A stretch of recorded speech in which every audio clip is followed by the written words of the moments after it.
quote from Zbigniew Brzezinski, who said, and you can quote it better than I do, he said, without Ukraine, Russia ceases to be an empire. With Ukraine subordinated, Russia is an empire.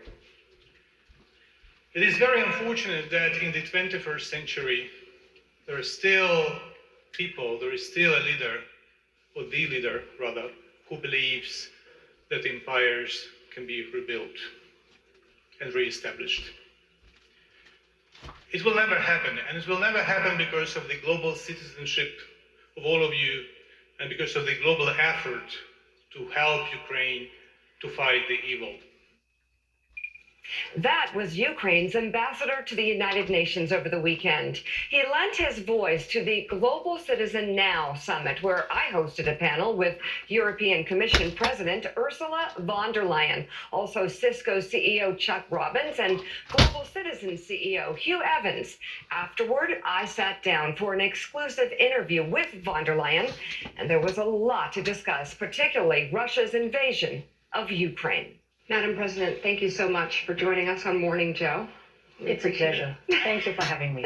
I was talking to David Ignatius yesterday, and he knew my father really well. And I was watching you and my father at the Brussels Forum in 2015. And David was reminding me how pleased my father would be at some of the things that have happened at this moment in history, and that is a strong Europe. His dreams for a strong Europe in a post-Soviet era are finally happening, and he would be so pleased to see you in this role. But it's so wonderful to sit next to you because indeed I knew your father very well. I was and am in awe what his knowledge is concerned and his ability to analyze, fantastic. Mm-hmm. And now to sit here with you is amazing. It's a drop. It's okay. No. He would be and is certainly so proud of you. So I'm curious, this moment with such unity in Europe hasn't come without a lot of pain. So if you could talk about the Ukrainian determination. You were there with that remarkable meeting in Kyiv with President Zelensky. Are you inspired, even motivated in your decisions by the determination and the will of the Ukrainian people? Absolutely. I was before Easter in Bucha in Ukraine, and I saw with my own eyes the body bags lined up. I saw the mass graves. I saw the destroyed houses, but also hospitals, kindergarten. It was awful. But at the same time, I saw the bravery of the Ukrainian people and the hope they put into the idea we will make it as a sovereign and independent country. And then I met with President Zelensky. I'm constantly in touch, but I met him in Kyiv, and his leadership is outstanding. So it is an enormous motivation because they are not only fighting for their lives and their values, they are also fighting for our values. And therefore we have to support them, and we are supporting them. It could be argued they're fighting for the safety of the world. Absolutely. They're fighting for the question, will autocracy win with the aggression of Russia or democracy? Will there be the rule of law which we defend, or is it the right of might that will be the defining factor? And therefore it's an existential crisis, an existential fight, and it's wider than Russia or Ukraine. It matters to all of us. So it leaves... Who would ever thought, excuse me, who would have ever thought 32 years ago in one briefing setting pertaining to Ronald Reagan telling Gorbachev that his empire was an evil empire to tear down that wall? Who would have ever thought that the beginning phases in my personal life in 1983, whenever I was approximately 24 years old, who would have ever thought that all of this would have led into where it is today towards seeing basically a maniac, a literal maniac. I call him Poisonous Putin because he has poisoned so many people that has ever resisted or challenged him in his country over there. I call him Poisonous Putin for a reason. And it's not because necessarily what he's doing right now, which is very, very poisonous as far as I'm concerned to not only the Ukrainians but the world, but in regards towards what type of person that he is. Who would have thought that after being part of history, of the events that happened in 1988, whenever the Holy Spirit, whenever God helped to tear down that wall, and you got to say that it was God that made that strong impression through Ronald Reagan, though it was through 9 tapes that went to the White House, you have to admit that it was God that tore down that wall. Now we have another wall. And the wall that we have now is the very wall that she just got through talking about pertaining to democracy versus hypocrisy.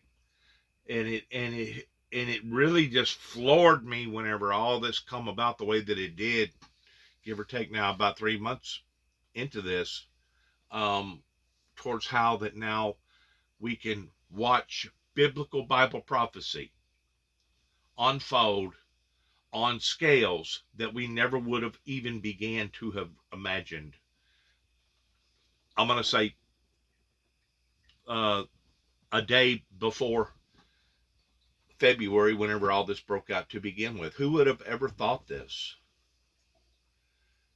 God already thought of this because of the resistance that was going on here that caused me to go up into a forest, up into a hill, up into a mountain, and pray and pray and keep praying and keep praying and keep praying for revival, and keep praying and keep praying and keep praying for utopia. God would have thought of this by leading me up there to begin with, and in 1989, building an altar called a sacred site and being involved in this. I want you to listen to this because this is not just going to affect the Ukrainians or the Russians, but this, what is being discussed today, is going to affect every initial person, either directly or indirectly, upon this planet.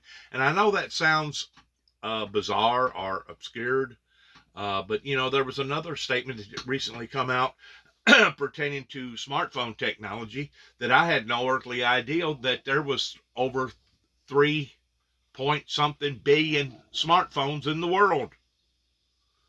Billion.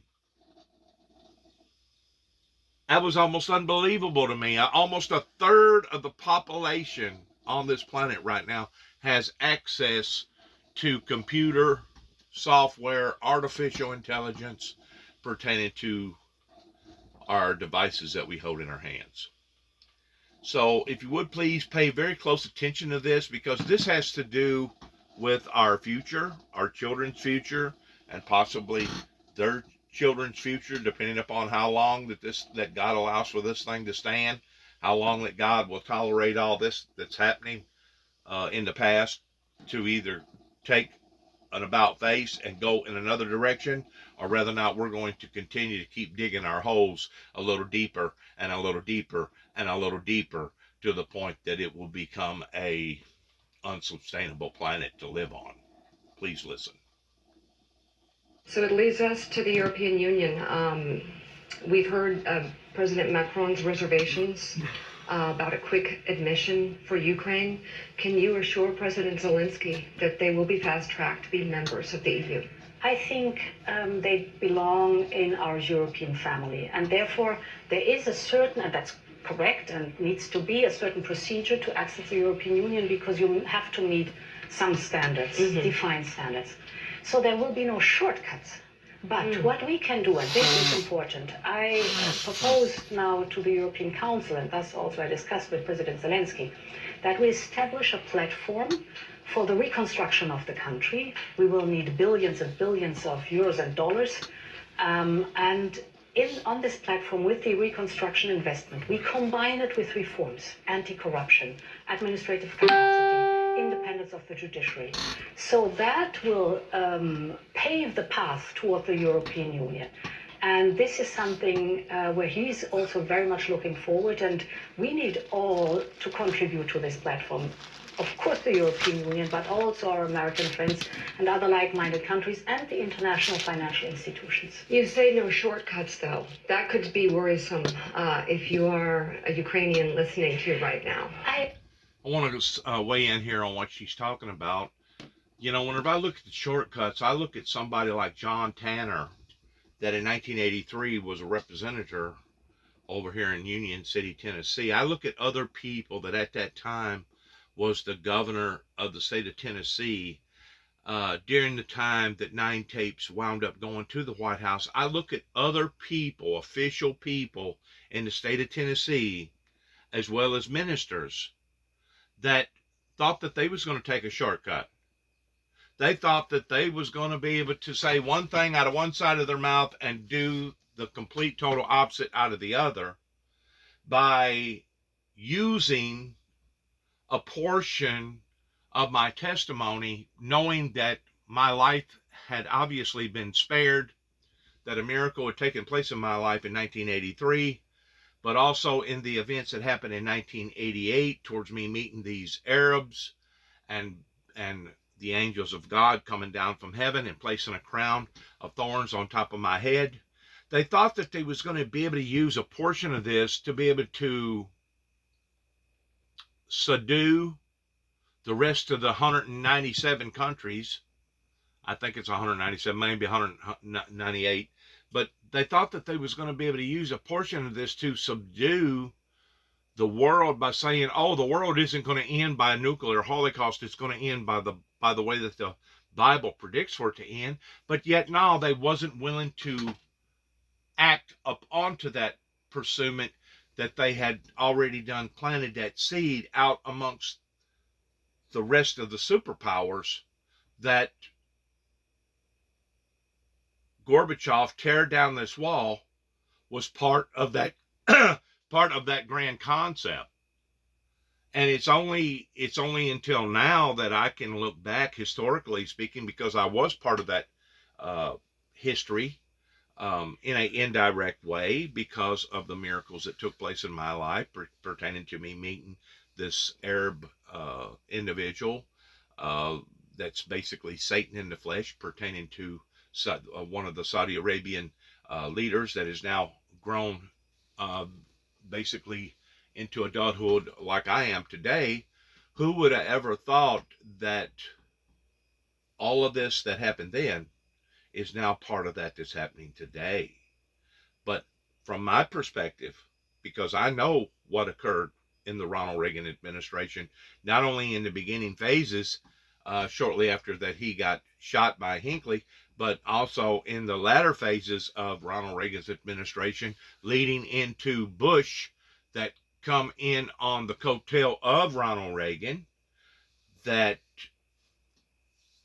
basically spoiled the vineyard in proving their intentions towards only talking about peace, but in reality demonstrating something totally different whenever they went to war with the Iraqi people and tried to balance or prove or convince the world that Saddam Hussein had bombs of mass destruction and they was going over there supposedly to eradicate the axis of evil towards bringing stability to that nation. Who would have ever thought that all of those events that happened then is leading to what is happening now, since a madman has devoured a great deal of the Ukraine property and a great deal of the Ukrainian lives illegitimately over in Ukraine. Who would have ever thought this?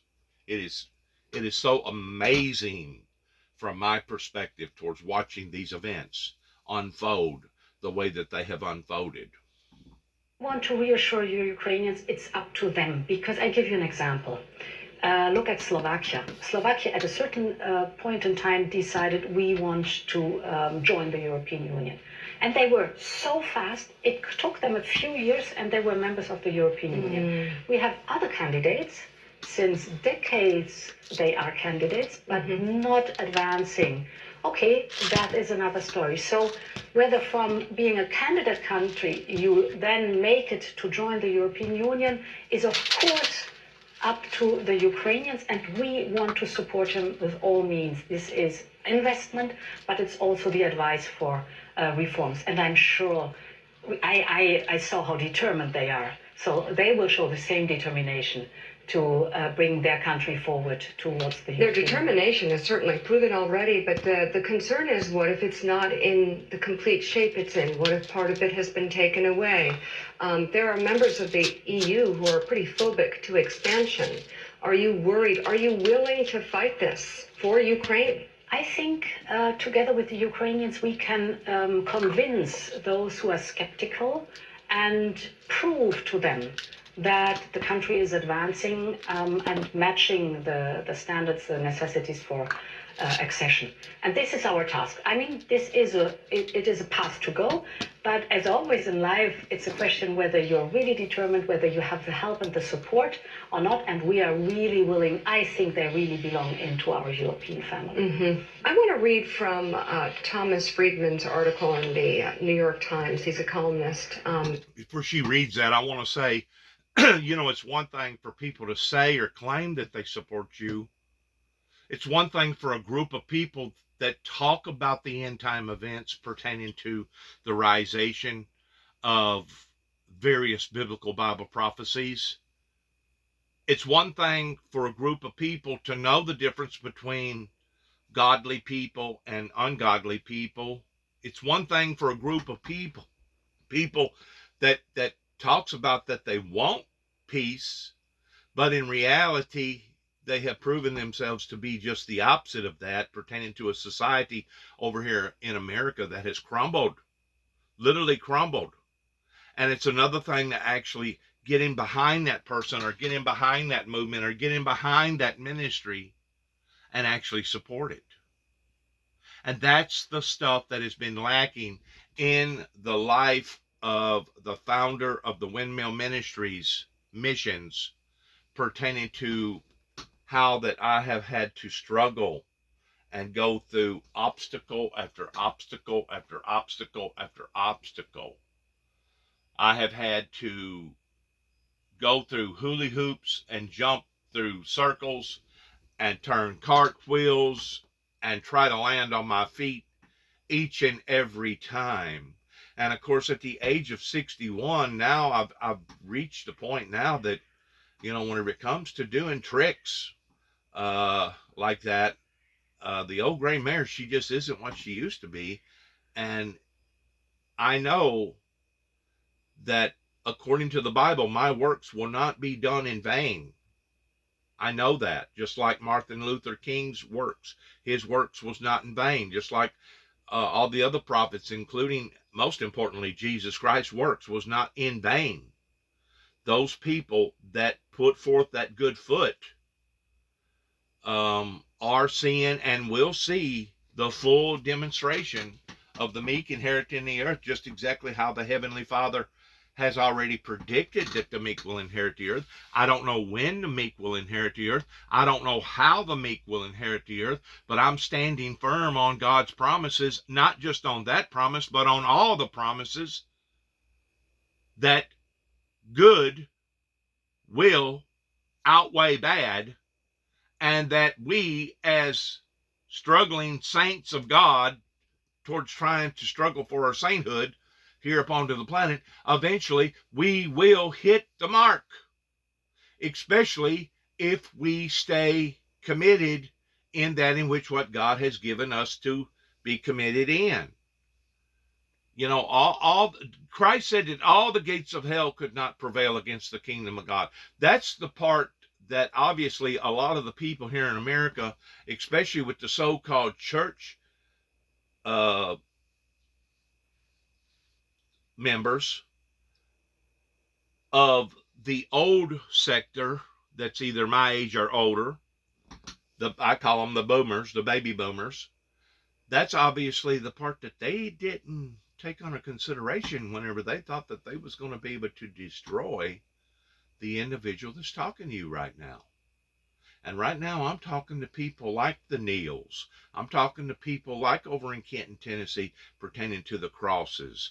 I'm talking to people right now pertaining to the Sandersons or the Wades or some of the high-ranking officials that we have had in this area, including some of the judges, some of the uh, chief of polices, basically those that are embedded either with the church or with various political stances here in this area.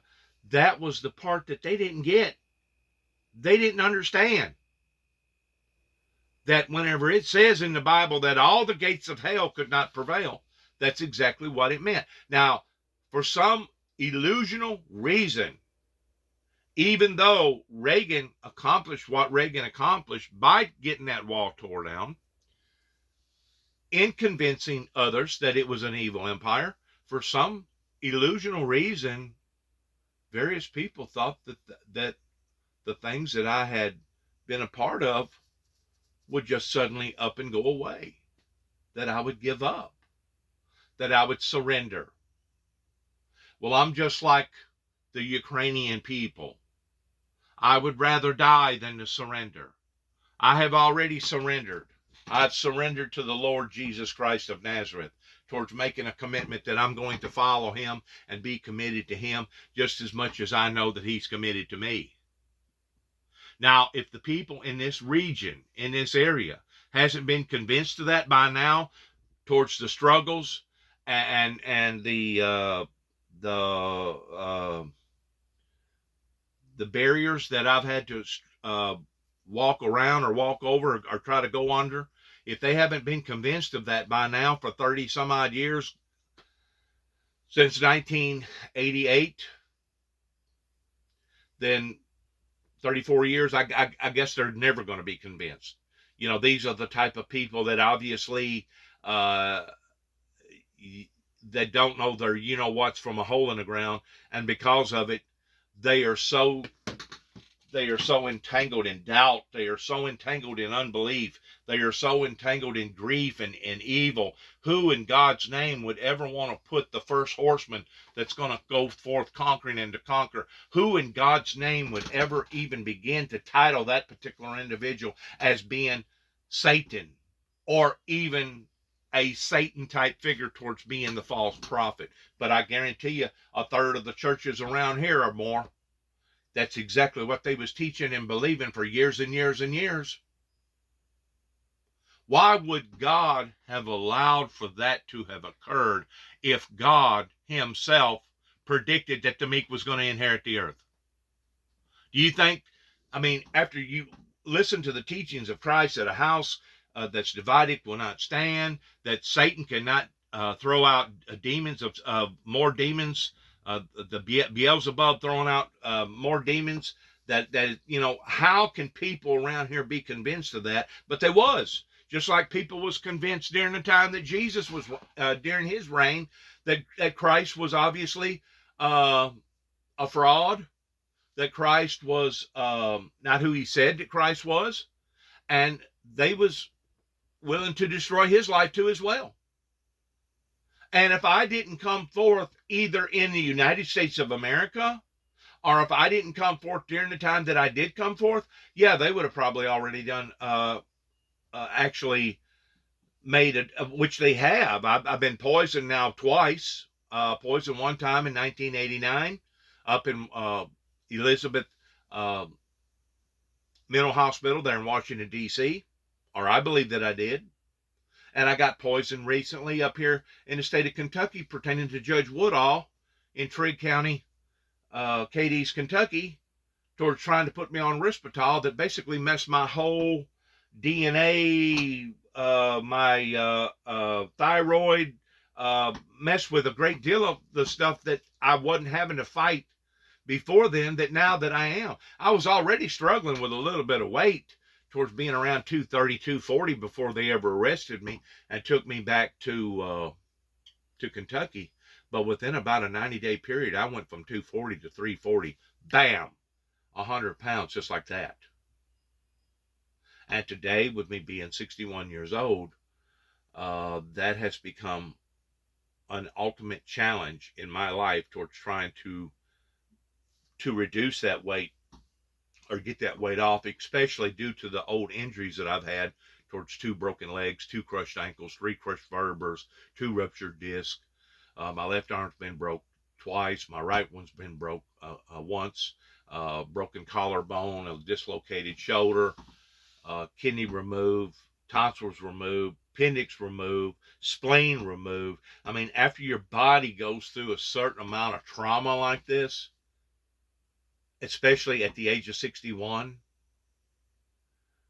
it's going to take a supernatural force for me to ever be able to overcome this weight problem that has inevitably been forced upon me towards me getting over this. And I don't know that I ever will.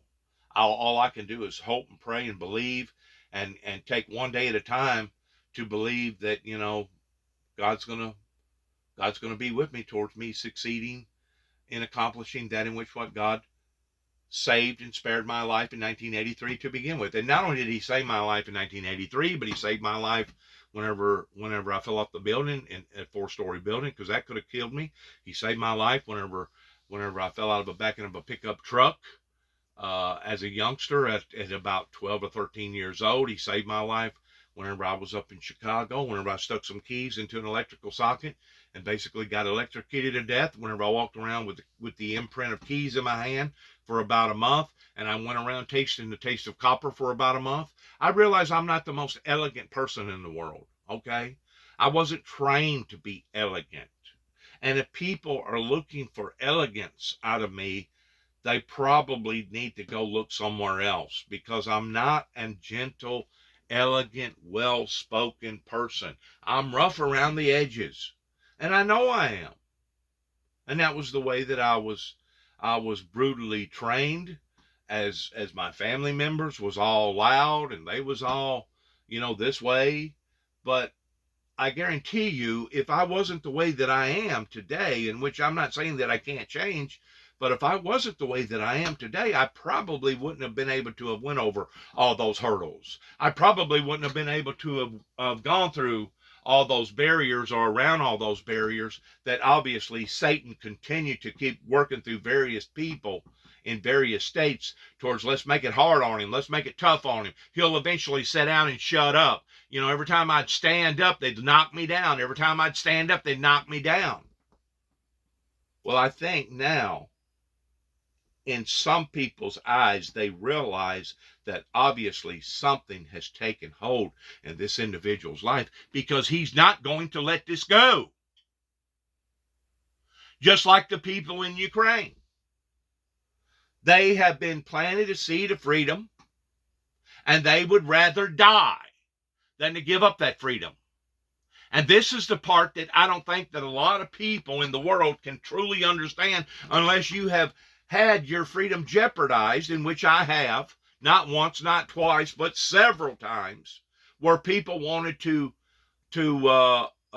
paint me up as me being either crazy or paint me up as me being a monster. And the whole time I was trying to do that in which what God had called me to do. They kept placing me in these mental institutions towards wanting to examine me. Well, let's see what's making this guy tick the way he's ticking. Well, don't you think that they would have done the exact same thing to the Lord Jesus Christ if they'd have had mental institutions back then? Sure they would have. That would have been one of the first things that they would have done, because it was recorded in the Bible where somebody had said that this man is mad. The word mad means crazy, like a mad dog foaming at the mouth. They literally already had characterized Jesus before Jesus got through with his ministry, that he was mad, that he was crazy, that he was mentally insane, that he was psychologically, emotionally, chemically unstable. And this is a piece about President Biden and sort of the hand that he's been dealt with. Thomas Friedman writes this: "It clearly weighs on him that we've built a global alliance to support Ukraine, to reverse the Russian invasion and defend core American principles abroad. the right to freedom and self-determination of all peoples, while the GOP is abandoning our most cherished principles at home. That's why so many allied leaders have privately said to Biden, as he and his team have revived the Western alliance from the splintered pieces that Trump left it in, thank God, America is back. And then they add, but for how long? And so my question to you is, do you believe America is back, American strength and commitment to its core values? And is it back for good or just for now? I am convinced it is back for good. I must say, I mean, I've been a member of the government of Angela Merkel for 14 years, so I dealt a lot with the United States, and now I'm president of the European Commission. I've never experienced such a close and excellent cooperation with our American friends. And we would not have been capable to act so determined, so united, if it would have been for the transatlantic unity. And I think this is something, if I look at from the outside to the United States, I think it's also a unifying factor for the Congress, for example, for the whole country, because we've all understood this is about democracy in itself. This is about how we're going to live in future, whether it's going to be the rule of law or whether we're going to have autocracies defining how the world should move on. And therefore, we've understood how important it is to work together. Of course, this is a daily fight, and you have always to redress and reinstall this motivation. But I'm willing to do it. So America is back. America is back, and it is an excellent cooperation that we have. This is the transatlantic unity that is really impressive. You see it also with NATO. Now, Sweden and Finland joining NATO. This shows a lot of determination to stick together to defend our values. And up next, can Europe effectively punish Moscow while still paying Putin billions of dollars for oil and gas? We'll tackle that part of the puzzle next on Morning Joe. I knew that, whenever the transatlantic got agreed upon, that was a big, big deal back during Reagan's administration towards figuring out that now we was going to start operating on a global level, more so on an independent level. Now that has hurt America in so many different ways, because at first we was only competing with a country or two, and we was doing real good pertaining to being one of the most leading predominant countries in the world up until whenever the NAFTA deal got signed, and then we took our eye off the ball towards what was actually occurring towards not only was it free trade, but fair trade.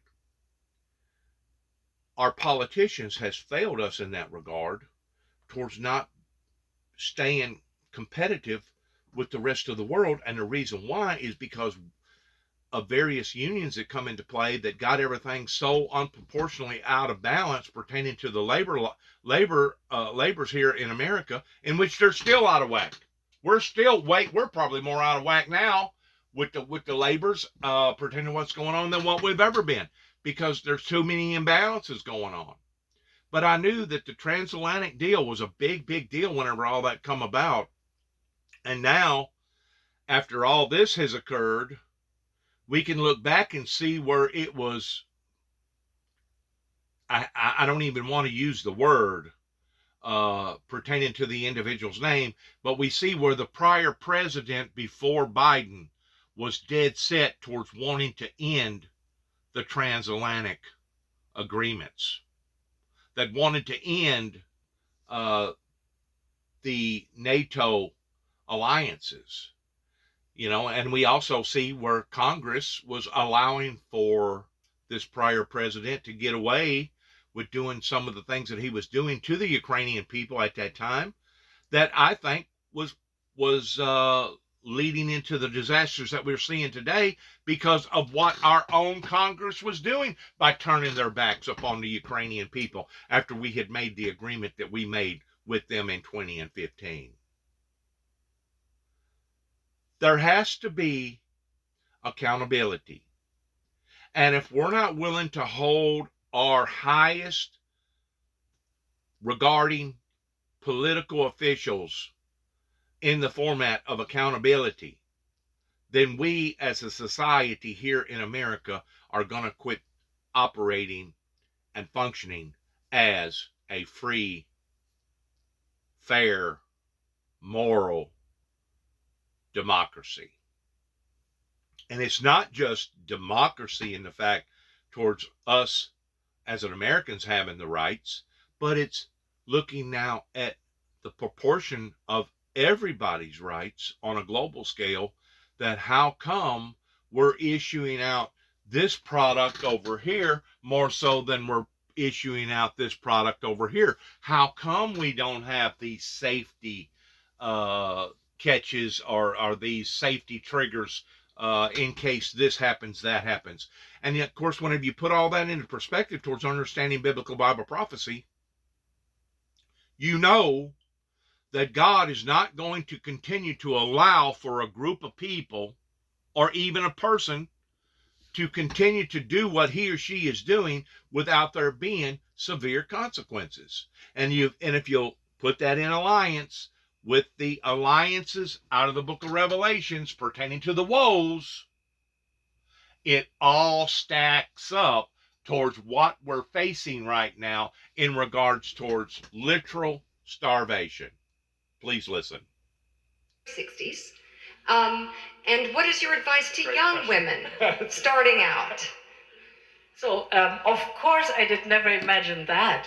But what I always had were dreams. I love it. And if I see many, many young people in this audience. That's wonderful. Of course, there are a few over 60 like me, I guess, but not so many. So I had dreams. And if I can give you one advice from my experience, it is never, ever let anybody make you a bad conscience about what you're doing. Never, ever. Stick to your dreams. Go for it. Because only then it is possible to see that you're going much wider than you ever dreamt to be able to do that. And what the over 50s or 60 years old are concerned, there is a very nice saying in Germany that says, well, the young ones are running faster, but the older ones knows the shortcut. So... Some sage advice from the president of the European Commission, Ursula von der Leyen, at the GC Now summit over the weekend, an urgent gathering led by Global Citizen to defeat poverty and protect the planet. The summit brought together government leaders, businesses, philanthropists, and yes, citizens to dig deep on solutions to some of the world's most pressing problems. Among them, Russia's aggression in Europe and China's heavy-handed approach in Asia. Here's more of my conversation with European Commission President Ursula von der Leyen. I want to ask about the sanctions that are taking place, because there is a lot of different levels of sanctions going on in different directions. EU countries continue to purchase billions of dollars of Russian oil and gas. Doesn't that undermine the sanctions from the West and also fuel Putin's war machine? We have issued now 5 packages of sanctions. The 6th one is on the table, and these sanctions are hitting the Russian economy hard, and that's what they have to do. But you're also right. When this war, this invasion started, Europe was heavily dependent on Russian oil, gas, and coal. We got rid of the coal by now. We are in the process of winding down the use of oil. And we have just issued last week a big package, we call it Repower EU, to get rid of the dependency of Russian gas. Mm-hmm. This is diversifying away from the Russian gas towards reliable suppliers like our friends in the United States. I have an agreement with President Biden on LNG gas, for example, that will replace from next year on 1/3 of the Russian supply. The second part is energy saving, but the third part is the most important, and this is accelerating the green transition. This is the investment, heavy investment in renewable energy, wind, sun, hydropower, yes. Hydrogen. So this is the way to go. Yes. Therefore, if there's anything President Putin has achieved, it is that he lost his best client. Europe will never come back, and that he pushed us, and that's good, into the direction of renewable clean energy. So Vladimir Putin has brought together NATO as never before, has brought together the European Union as never before, and has inspired as never before the Green Revolution. Yes, and I must say, his brutal aggression must be a strategic failure. And this is what we're proving right now. So back then to an embargo, there's no chance of a full embargo, because wouldn't that be the most effective way to impose upon him that he has committed a strategic failure? Well, what we also always have to do is find the right balance between not hurting our economy too much, because this is the strongest leverage we have against this Russian aggression, Putin's aggression. And I take the example of oil. Where we have to be careful is that if we would completely cut immediately, as of today, off the oil, he might be able to take the oil that he does not sell to the European Union to the world market, where the prices will increase, and sell it for more. And that's fill his war chest. So we have to be very strategic in the way we approach that topic. And therefore, it is also so important that we convene the rest of the world to really make sure that we deplete his war chest. So a full embargo. It's a tight line walking act, a balancing act here that they're in that has been embarked upon to them towards them doing one thing, but by doing one thing, don't cut your nose off to despite your face.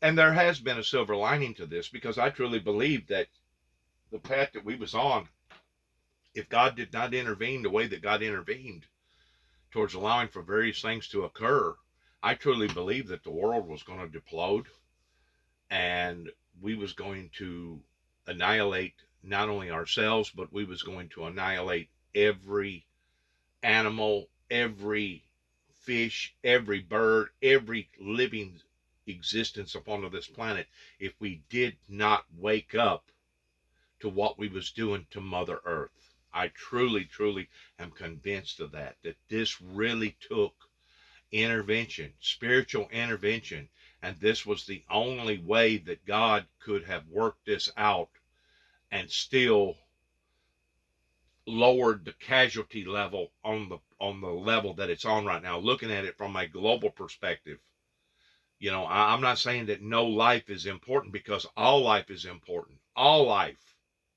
regardless whether you're Ukrainian, or you're over in Africa, or you're in Cuba, or you're in America, or you're down in Honduras somewhere in South America, or you're over in Mexico, all life is important.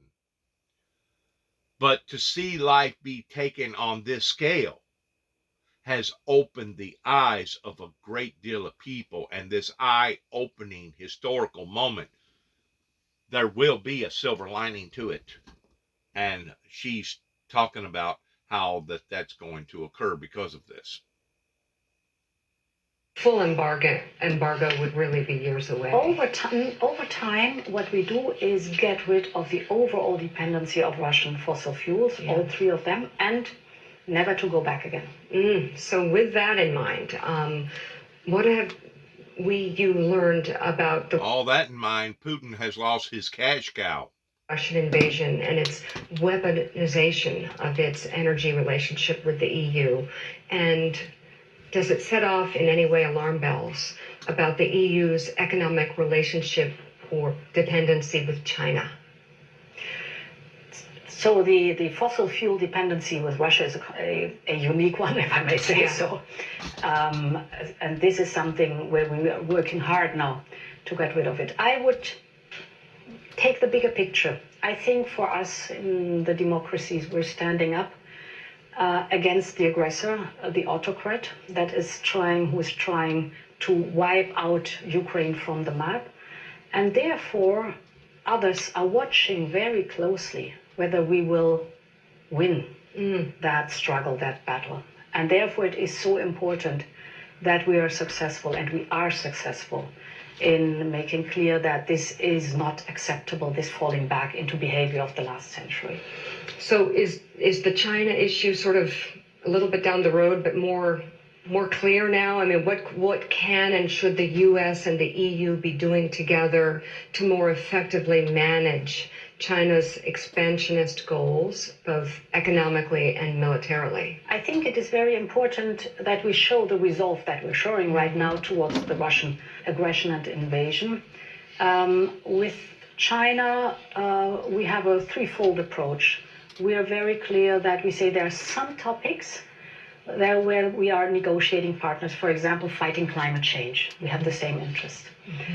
We are economic competitors, mm-hmm. but we are systemic rivals when it comes, for example, to human rights issues. And on these topics, we are very clear in our approach. I want to be very clear on the potential for Ukrainian membership into the EU, because NATO membership seems almost impossible, although that was once said about Sweden and Finland. So perhaps things could change. It's a little awkward now. Is there any possibility for a special status or something quicker? Because when you say that the rules won't be changed and it has to be a unanimous decision between all member states, it does still feel like an impossibility. I think on the contrary, we have a very good accession process, and the rules are about standards, what you have achieved, and not about time. This is very important. You can be, in a few years, a full-fledged member of the European Union, mm-hmm. or it can take you, as I said, decades. Mm-hmm. And therefore, Ukraine has my full commitment to support them, to move forward. That's what they want. They also want to, rise from the ashes of this horrible aggression they suffer from. And that's where we want to support them. And this needs to be investment and reforms.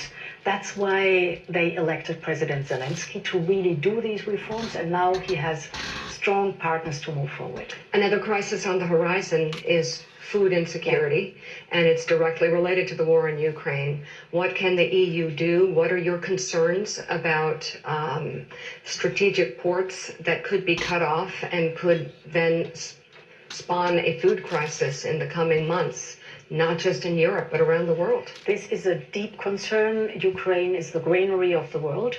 And now with this war going on, Russia is bombarding warehouses. It is blocking the export of Ukrainian wheat through the Black Sea. It's blocking the ports. And countries desperately need this grain. The World Food Program, 50% of the World Food Program's grain is from Ukraine. So we really, and that's what the European Union is doing, we really need to support Ukraine to bring, to export the grain that is there. 20 million tons are there ready for export. Mm-hmm. It's not trivial, because as long as we do not have the ports, we have to take trucks and we have to take the train. But we're doing everything possible. Second, we have to step up our own production on wheat or grain to serve the rest of the world. And third, I think it is urgent now to map where the supplies are and to make sure that the wheat supplies go to the vulnerable countries. Like, for example, Lebanon, 70% of the wheat used in Lebanon is from Ukraine, or 30% of the wheat used in Egypt is from Ukraine. And that's the reason why in June I'm going to convene a food summit with President al-Sisi in Egypt to really discuss these topics and to develop an action plan. And finally, can you tell me what you personally believe the world should take away from this brutal journey that the Ukrainians are on right now? Stand up for your democracy. That is the lesson I have learned. I was born in a peaceful environment. I grew up in a peaceful environment and prosperous environment, but it's never for granted. Stand up for your democracy, care for your democracy. Everyone can do it. And maybe stand up for other democracies. By democracy, I am talking about the democracy in the world. Yes. Stand up for it. Madam President, thank you very much for your time. Thank you. My conversation with the president of the European Commission, Ursula von der Leyen. And coming up, we'll go live to the White House for an update on the president's balancing act on the world stage, plus a preview of those critical midterm primary races in battleground Georgia. A live report is straight ahead on Morning Joe. These are issues that should have been addressed 30 plus years ago in a more reasonable, tighter, responsible form, that now it is opening up the eyes of people all over the world towards how sensitive that the global imbalances are. Because, you know, if the things are going to drastically get worse pertaining to the woes out of the Bible, in which I believe that they will, and of course, I think a lot of this is because of what we have brought upon to ourselves. It's not so much basic rights. It's not so much of what God is doing or what God is allowing for Satan to do to us, but it's inevitably of what we're doing to ourselves. And to be on this spree thinking that the precious oil reserves that help to glue the world together that was going to last forever and forever, and that there wasn't going to be no consequences for taking out these natural resources out of the ground, and by polluting our atmosphere and killing all the trees and dismantling all these plastics everywhere. They're claiming that that's one reason why right now that they are pinpointing towards obesity. It's not just that people isn't working, because a lot of people try to take care of their health. They try to exercise, they try to run, they try to make sure that they're highly active. But this obesity problem continues to keep creeping and creeping and creeping into people's lives, just like cancer. That's actually an additive to cancer. Okay? But they're pinpointing a lot of the obesity because of the plastics that we're engaging in, what we're drinking out of, what we're basically consuming. And if you'll correspond that with the bees that are dying of things not being pollinated correctly, and now we have all this other stuff that we have created out of science labs, that there seems to be a major clash in people's health, that obviously our science and our doctors have gotten things out of whack pertaining to how that we are supposed to perform as a healthy, free, fair democracy, and not just a democracy. I think, if anything, this will help to resonate better ideals and better thoughts and better concerns in regards towards looking at things in a bigger, much bigger scale.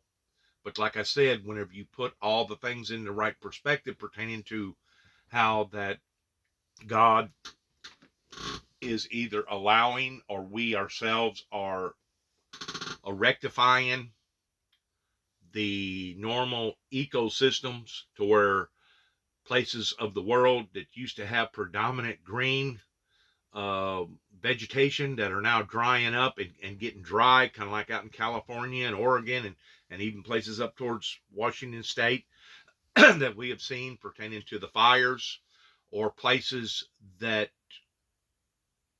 are being flooded, just absolute freaking water gushers coming out of the sky over in places like India and stuff like that, to where it's just absolutely devastating communities, devastating cities, just like the 17 and a half inches of rain that fell up here in Waverly, Tennessee last year in just a certain period of time, that broke all-time records of seeing that type of water consumption fall from the sky. We're observing and witnessing and experiencing a lot of us, a lot of bad, horrible, intensifying events that I am truly convinced, and apparently billions of people are too as well, that we are bringing this upon to ourselves because we was not smart enough to identify the things that we was doing to the planet. And plus, I think it's got to do with God giving us the desire towards wanting to become closer to Him, towards wanting to do the proper things with each other as well as the planet. It's all in a harmonio balance. And once the harmonial balance is no longer harmonial and we're out of balance, then there's consequences. That's the reason why I keep pointing my finger towards what occurred that should not have occurred in the late 80s pertaining to the 9 tapes that wound up in the White House. If society would have done the right thing at that time, I truly believe that we would have already experienced utopia. We would have already had solutions to our problems, and our streets wouldn't be dangerous, and our drugs wouldn't be taking over our youth, and our jails would not be full, and we would have solutions towards a thriving engine of not only the American landscape, but throughout other countries that are in just as bad, if not worse, or shape than what we are, economically speaking, financially speaking, politically speaking. They are in just as bad a shape that we are in, if not worse. I think this was a wake-up call. February was a wake-up call that was allowed to come up onto society, that was intensified through the COVID, that has basically broke the camel's back, upset the apple cart per se, and now it's up to us as a society to try to figure out our faults, our wrongs, not only on an individual level, but on a community level, on a global level, and try to make amend and make it better for the next generation. When our democracy is in fact imperiled, fundamental freedoms follow. And when fundamental freedoms collapse, so does democracy. And when democracy is extinguished, as we see happening here, so is life itself. We must not stand by as the people of Ukraine and their freedom perish. As they say in these streets of this country, Slava Ukraini, glory to Ukraine.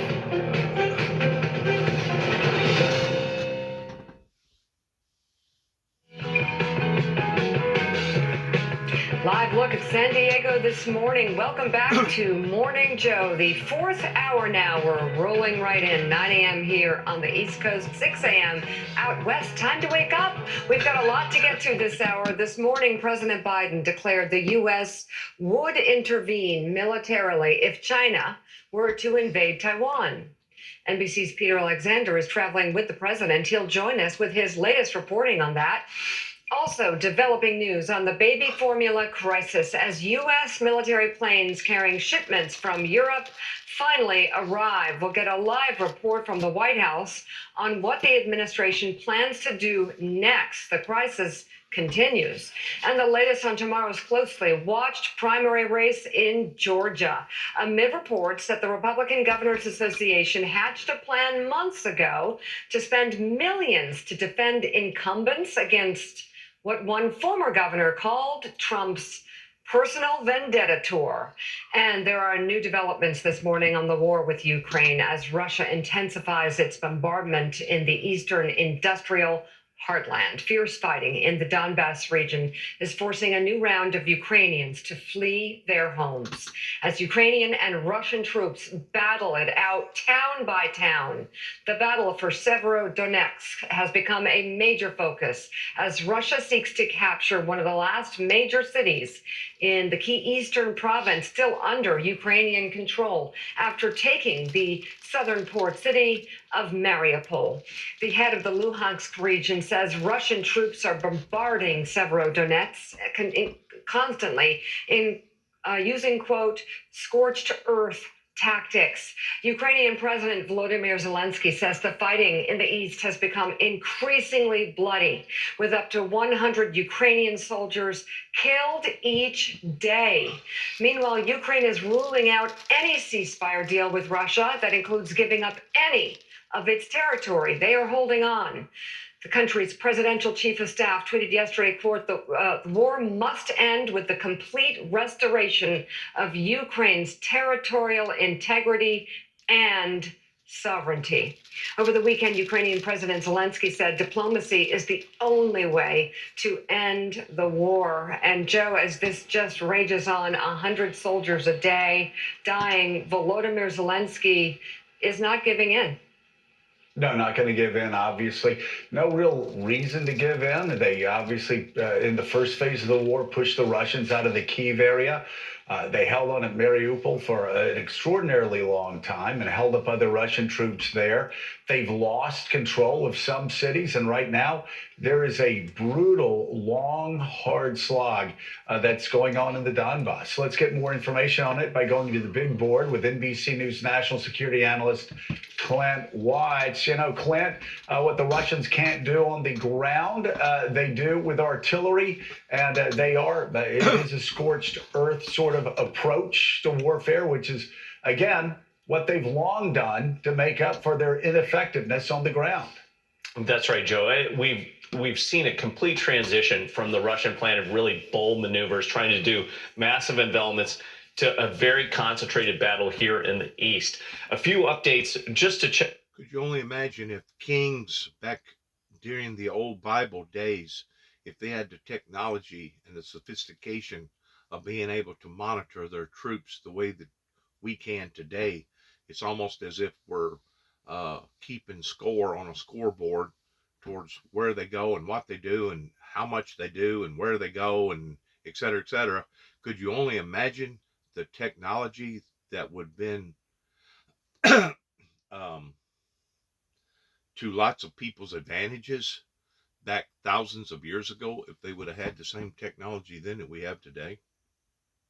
Just to check out, one, Kharkiv. In this area here, the Ukrainians have done very well. They've taken this area, they've started to block off, and they've even made it to the Russian border in places.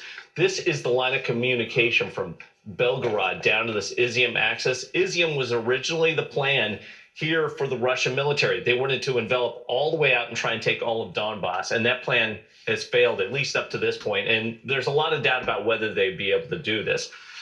But what we did hear there from Mika right before is the casualties the Ukrainians are taking as well. This is becoming a long, hard slog.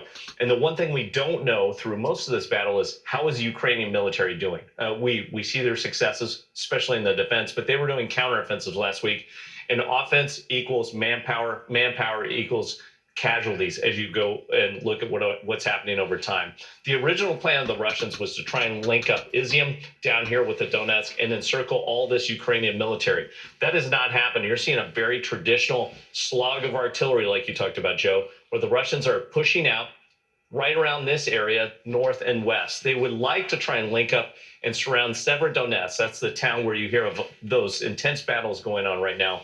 And that was the lead into our discussions today. But these encirclements are much smaller. And every day, the Ukrainian military is pushing forward, pushing closer, and that artillery from the U.S., the M777s, starting to make its way out onto the battlefield. That's going to be a game changer for the Ukrainian military. In the big picture, the other thing to watch is here in the south. Over the weekend, several pro-Russian Ukrainian politicians were basically installed as leaders for different regions here. The two regions to watch for is this, the Kherson region. Can they hold that? Can the Russians actually hold that? There is some talk that they're building up combat power with the question, would they try and expand further out here to the west, which was their original plan? I think that's obviously way too much for them to do. And separately, this Zaporizhia region, there is a major Ukrainian resistance fight going on right about here in Melitopol. If they can continue to cause problems for the Russians here, I don't know how they build up enough combat power to, again, extend to the west. All right, Clint Watts, thank you so much. Greatly appreciate it. And Rich. And what you just got through hearing is absolutely horrifying. It's absolutely horrifying because not only is landscapes being blown up, you know, whenever we had one building, well, it was actually several buildings, in 1995 pertaining to the Oklahoma bombing that occurred, it just absolutely took everybody's breath away to think that somebody aggressively during Clinton's administration would be willing to do something like that towards causing massive injuries and death and destruction to our landscapes, to our buildings. It was one of the worst homegrown terrorist attacks that has ever been performed upon to the American land. That absolutely took our breath away whenever that occurred. Could you only imagine that happening not just once, but possibly several dozen times a day in watching human life and casualties being performed on a day-to-day, everyday basis pertaining to war? There's nothing at all glorifying about war. Nothing.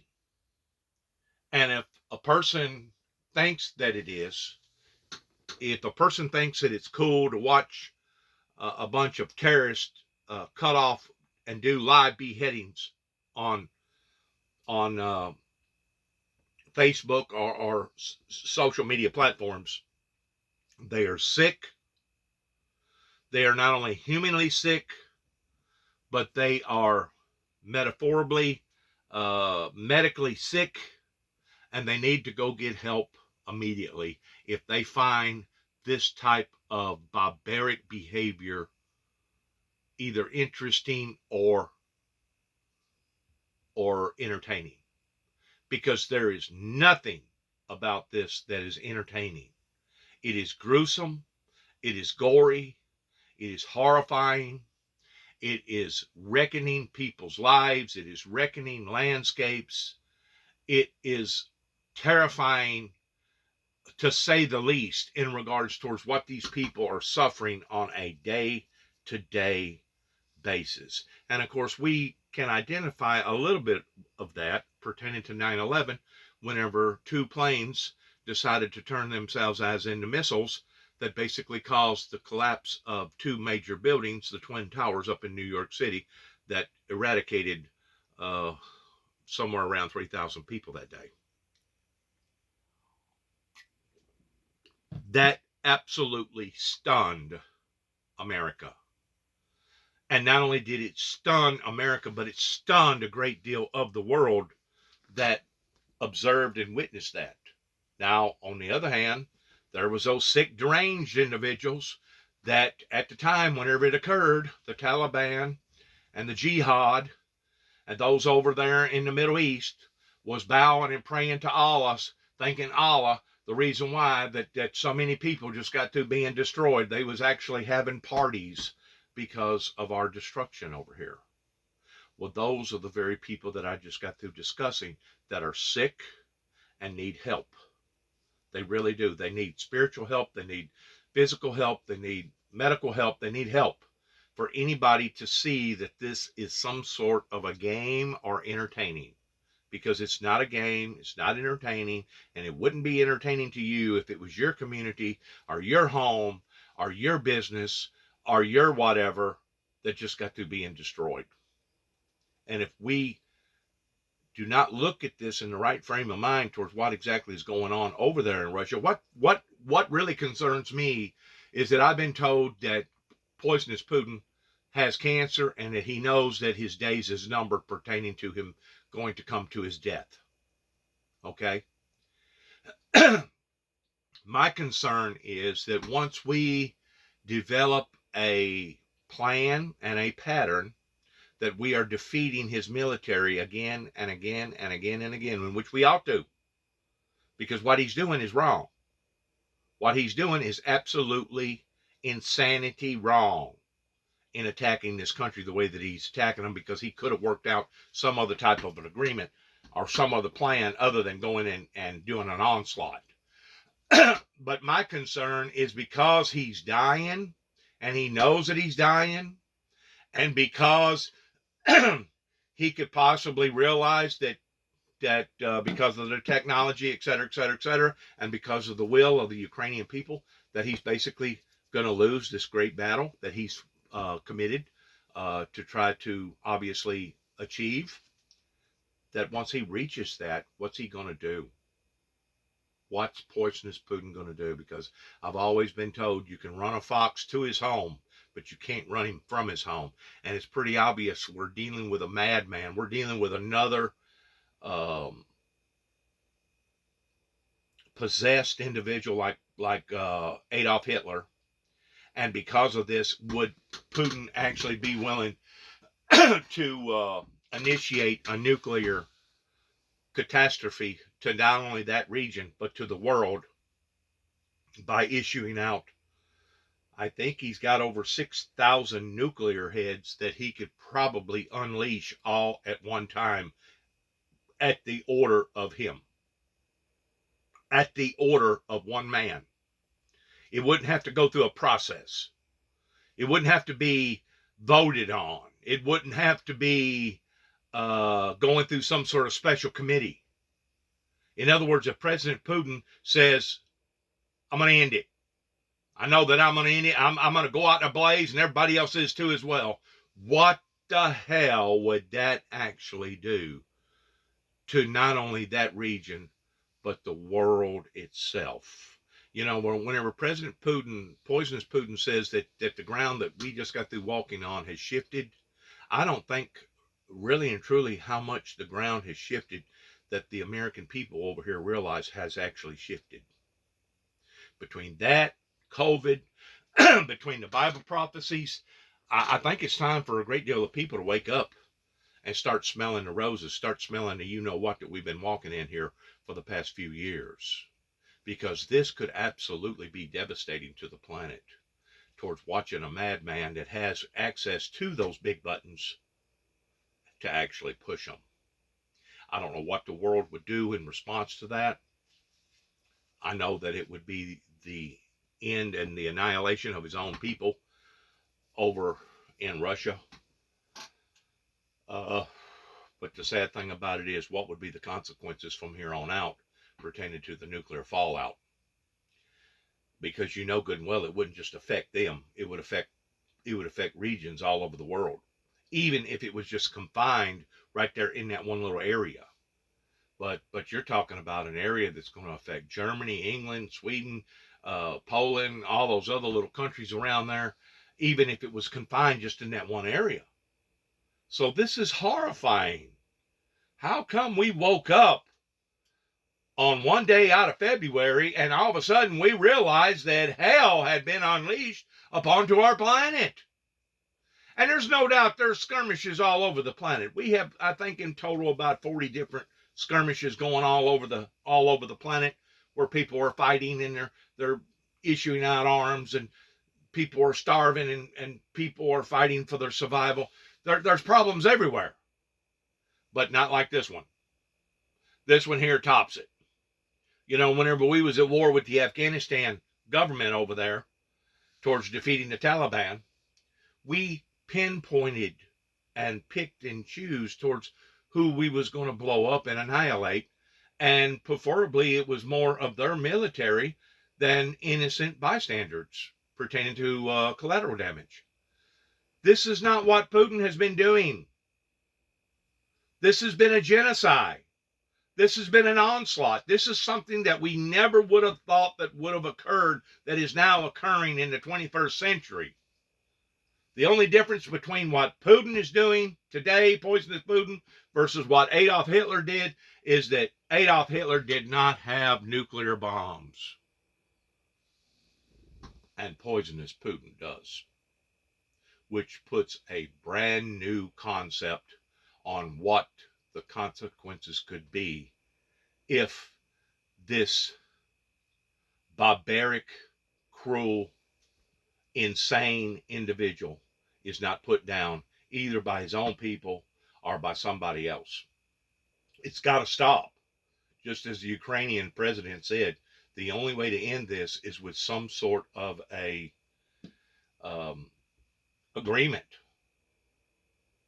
But it's got to stop, because we're just talking about bloodshed on top of bloodshed upon top of bloodshed that could actually evolve into, yes, even a third world war. If not, possibly we're already engaged in a third world war, because to see something on this scale that's affecting this many people, yeah, if this isn't a third world war, it sure is tickling it. I'll put it that way. It's right at the wire's edge towards being a third world war, if this hasn't already been declared as a third world war. Haas, it does appear that the Ukrainians are making advances in the Donbass region, are doing well in other areas. Still, it is a brutal war of attrition right now. I'm curious your thoughts on what President Zelensky said this past weekend, that the only way this war is going to end is through diplomacy and not a grand victory on the battlefield. Well, I think that's right. But the battlefield, Joe, as you know, determines the context for diplomacy. Diplomats can't operate as if the physical conditions were absent. So the real issue is whether if you create a stalemate, which I think we're moving towards, whether that gets one or the other or both sides interested in essentially moving towards some kind of a diplomatic outcome. I don't see it. I'll be honest with you. I think there's a gap now between what the political requirements are of the two sides. But ultimately, I think that's exactly right, that you'll only have a lasting peace, but with diplomacy. But that's also... I'm not going to lie to you. If I was on a jury trial and we were trying this individual to try him to death, I would be one of the first ones to stand up and say the maniac needs to die. Now, from a Christianity standpoint, I may have committed a sin. But to watch somebody do something like this and to sit idly by, I personally feel like that it would be more of a sin for me not to try to stop something like this than it would be for me to declare this individual at the point of death towards putting him down. That's where I stand with my consciousness over this.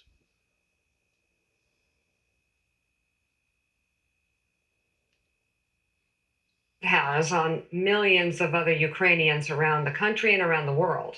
In a rare interview yesterday alongside her husband, she described how life has, quote, changed forever since Russia's invasion started. The First Lady also said she and her children hardly see President Zelensky and are waiting to be together. Take a listen. We added English translations at the bottom of the screen. Чекаємо, як і всі, що можна буде об'єднатися знову, як і всі родини в Україні, які роз'єднані зараз, які чекають на своїх рідних, близьких, які хочуть знову бути разом. Ніхто в мене чоловіка не забере, навіть війна, але так, він живе на роботі, ми його майже не бачимо. 2,5 місяці ми взагалі не бачилися, так? Спілкувалися тільки телефоном, зараз у нас було кілька можливостей побачитися. І я вам також вдячна за цю можливість, тому що ми зараз проводимо час разом. Побачення в ефірі. Побачення в ефірі, так, дякую вам. Це така, знаєте, чудова нагода попити разом чаю. Again, Olena Zelenska saying this is one of their only opportunities to see each other. And she's really been active on social media, representing the families that have been torn apart by this war, the people who have been injured, the amputees, the people who've experienced atrocities. She tries to speak about the victims of this war and keep them in the limelight. There's so many different angles, but especially, Joe, the families torn apart and the refugees that have crossed the border, for example, into Poland. Mostly, if not predominantly, women and children, because the husbands, the brothers, the fathers stay back to fight. It is extraordinary what all Ukrainians have gone through, including the first family of Ukraine. And Richard Haas, I'm not the first person to draw the comparison and say that the Zelenskys have it tougher. But you know, we always hear how Zelensky is so much like Churchill. But what Zelensky and his family, his wife, his children are going through, far different. The Germans never made it to Britain. You would hear stories of Winston Churchill being at cocktail parties, being at dinners, and then running up on the roof and watching as German planes flew overhead. But again, for Zelensky, he and his wife are targets 1 and 2 for Vladimir Putin. Well, absolutely. Imagine how different the political dynamic would be, God forbid, if something were to happen to President Zelensky, if he were captured or killed, which was obviously an early Russian military objective. But just to take a step back, the human cost of this, if you're talking about 100 soldiers on the Ukraine side dying a week, that's almost, on a day, that's almost 1,000 a week as the battle gets more intense. You've got 3 million refugees in Poland. You've got several million more internally displaced people. People only get counted as refugees when they cross an international border. But my guess is 2 or 3 times the 3 million total are internally displaced in this country. As Mika said, virtually every family now is separated. Putting this country back together to get, again, economically, physically, psychologically. Yes. This is going to be an enormous, enormous task. And what they are going through is worth covering every day as much as possible. We want to turn now to the comments made by President Biden during his visit to Japan earlier today, just hours ago, saying the U.S. military will defend Taiwan if China were to invade. And it's a statement the White House officials have already tried to walk back this morning. Richard Haas is tweeting, "Let Biden be Biden. Don't do the walk back." We'll get to that in just a moment. But first, let's bring in NBC News Chief White House correspondent Peter Alexander, who is traveling with the president in Tokyo. Peter? Hey, Mika, good morning to you and Joe and the team there. I was in the room during that news conference today, and I was really struck immediately after the president made those comments, looking over at some of his top advisors, including the ambassador to Japan, Rahm Emanuel. Their eyes sort of popped out of their heads briefly. Ultimately, they did come up with that clarification to try to walk back or clean up the president's comments, as he said that the U.S. would be willing to respond militarily to protect the island of Taiwan if China invaded. So here is the exact exchange as it played. Take a listen.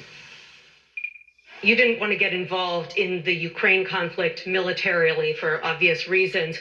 Are you willing to get involved militarily to defend Taiwan if it comes to that? Yes. You are? That's the commitment we made.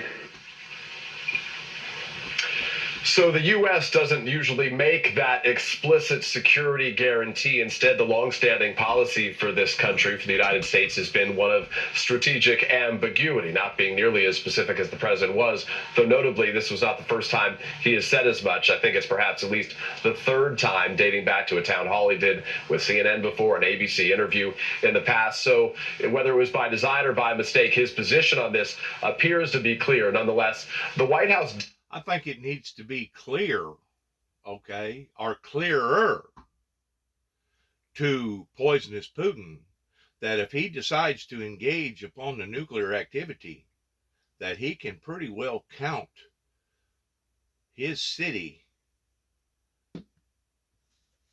completely annihilated, with collateral damage that's going to go along with that if he decides that he's going to use nuclear activity in this so-called war, this illegitimate war that he has brought upon to the Ukrainian people. The United States has to be firm.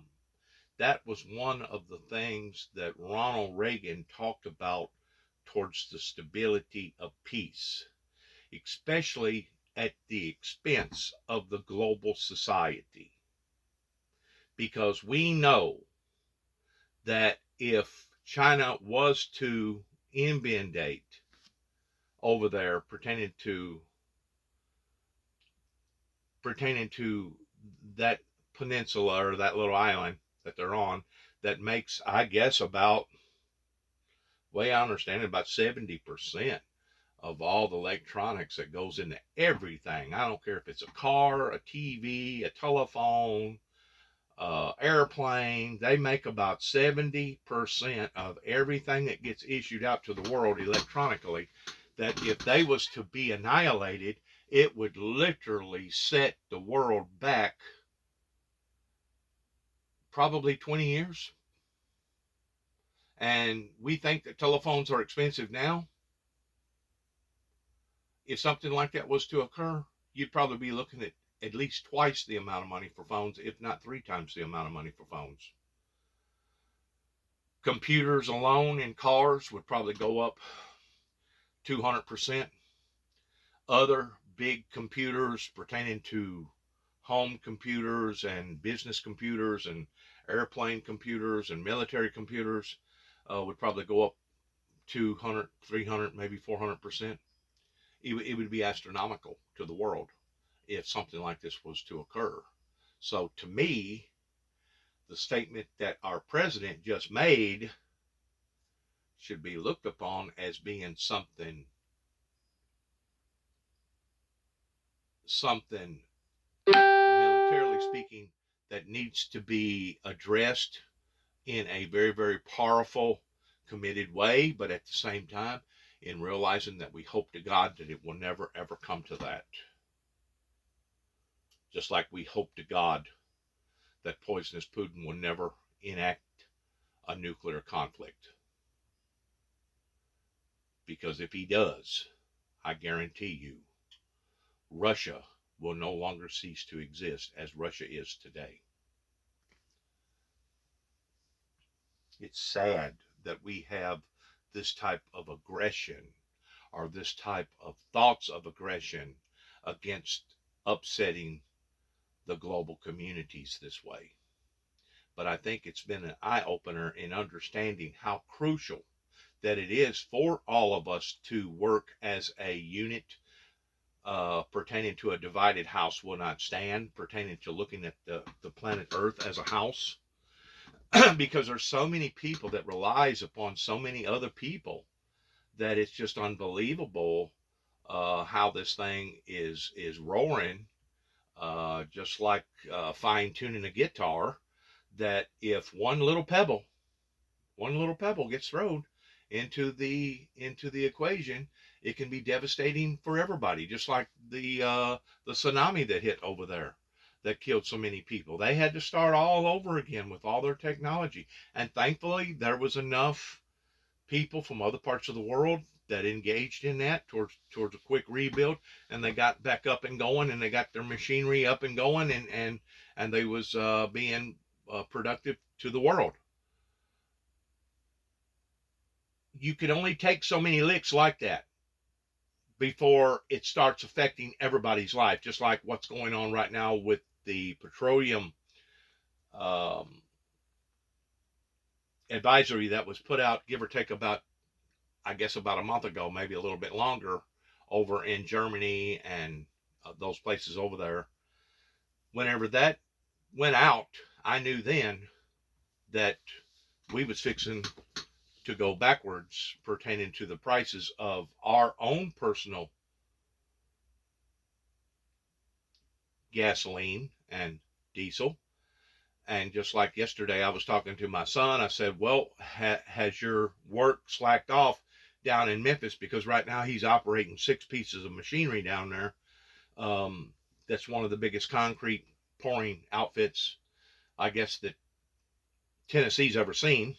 I mean, there's some big outfits in the state of Tennessee, Caterpillar, Brown and Root, and all these other different contractors. But as far as working in the concrete industry himself, he's one of the biggest. And his first reply was, well, it has settled. I said, settled? He said, yeah, it seems to be settling. In other words, once the price increases come into play and they realize that it's going to cost more to play than what it was before. And I asked him, I said, well, what is the average yard of concrete costing now for the average consumer, construction consumer out there? I said, it's probably about $90 a yard, right? Because back whenever I can remember, about 25 years ago, concrete was basically about $45 to $65 a yard. He said, no. He said, you need to double that. I said, what? He said, that's right. It's somewhere around $180 to $190 a yard now by the time you get through bringing it out there and putting it out there to where they want it and pouring it. Depending upon what you want in the concrete, because there's different things that goes into concrete now towards fiber, and you can put marble, you can do this, you can do that, you can do probably a couple dozen different things to concrete now, depending upon what the uses of the concrete is going to be for. You can color the concrete. You can make the concrete look like marble now, whenever you get it all smoothed up and everything. Depending upon what you want is going to depend upon the price. Depending upon where you got to put it at is going to depend upon the price. And I'm thinking to myself, good God, how can these big businesses pay for that? Well, you know how they're going to pay for it. They're going to turn right around and they're going to pass it right down to the consumer. And these prices that we're seeing right now that they're saying on a conservative end is basically around 8 to 12%. My son says it's more like 30% that we're paying extra today for the same products we was a year ago. I'm going to say that these price increases that we're seeing right now, it's going to be very, very difficult for them to retract and go back down to where they used to be. That's how disruptive that this deal with Russia and Ukraine and putting a strain on all the markets pertaining to all the people that's had to become refugees and leave Ukraine to go to all those other countries, that is putting strain upon normal people's lives that now they're having to be burdened with, that now the rest of the world is basically being strained to as well. Once more, those pebbles, those different things that occurs to the planet Earth, regardless whether it be natural catastrophes or man-made catastrophes, has a profound effect upon the people's lives, upon to the planet, either directly or indirectly. And you can bet it's coming near a neighborhood near you, just like the Walmart slogan. That if it don't come in one form, it'll come in another. He reiterated our one China policy and our commitment to peace and stability across the Taiwan Strait. He also reiterated our commitment under the Taiwan Relations Act to provide Taiwan with the military means to defend itself. It was just one of several critical comments the president made about China here at one point, really comparing what's going on with Russia invading Ukraine to the situation. But once more, all this talk about war, all this talk about advancement in military warfare is all going in the opposite direction of peace and utopia. Things was not handled properly from a spiritual church perspective in what various people here in America was trying to pull the wool over the world's eyes. And now it has finally caught up with those that engaged in these crucial, harsh measures, to the point that now it's been an eye-opener for all of us towards what has actually occurred here. It's not just been an eye-opener to me. It's been an eye-opener to a great deal of people that has been awakened to the truth towards what should have happened that didn't happen, that now we're paying the consequences because of it. We have our prior administrations going back into the Reagan and the Bush era, including Obama, including the Clintons, including the Trumps. There you go. You use that word. Man, that was difficult for me to say that. I hated to use that word. But whenever you look at history, you got to pinpoint it where it is towards what's going on.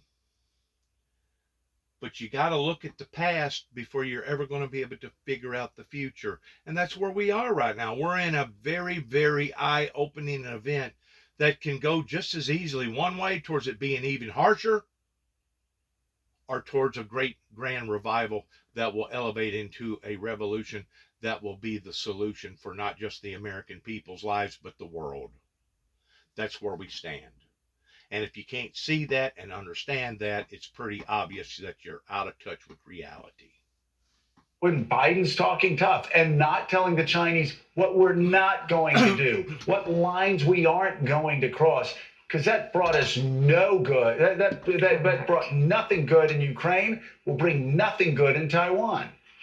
Biden has been very clear on what he wants the policy to be, and the bureaucracy needs to get in line because he's the president, and they can, use all of their interagency shocked language and try to, go back to what the official policy that everyone agreed on. But at the end of the day, it's Biden's policy, and Biden owns it, and he has made clear how he feels about Taiwan. And so going forward, I don't think there's going to be any strategic ambiguity anymore, at least from China's part. Can I say one thing?